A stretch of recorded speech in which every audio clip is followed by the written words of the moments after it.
بحوالہ ابن ماجہ حدیث نمبر 3664۔ رسول اللہ صلی اللہ علیہ وآلہ وسلم کی خدمت میں ایک شخص حاضر ہوا اور عرض کی، اے اللہ کے نبی، کیا میرے والدین کی نیکیوں میں سے کوئی ایسی نیکی باقی ہے جو ان کی وفات کے بعد میں کر سکوں؟ تو رسول اللہ صلی اللہ علیہ وآلہ وسلم نے ارشاد فرمایا کہ ہاں، ان کی وفات کے بعد ان کے لیے دعا اور استغفار کرنا، اور ان کے انتقال کے بعد ان کے وعدوں کو پورا کرنا، اور ان کے دوستوں کی عزت و تکریم کرنا، اور ان تعلقات کو جوڑ کر رکھنا جو انہی کی وجہ سے تھے۔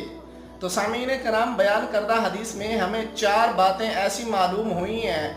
جو ہمارے والدین کی وفات کے بعد ان کے لیے ہم اگر کریں گے تو قبر کے اندر ان کو اس چیز کا اجر دیا جائے گا۔ اگر سب سے پہلے ہم آخری بات کے اوپر غور کریں کہ دنیا کے اندر ہم تو ویسے تعلقات جوڑتے ہی نہیں ہیں، جو وہ تعلقات جو ہمارے والدین جوڑ کے رکھنا چاہتے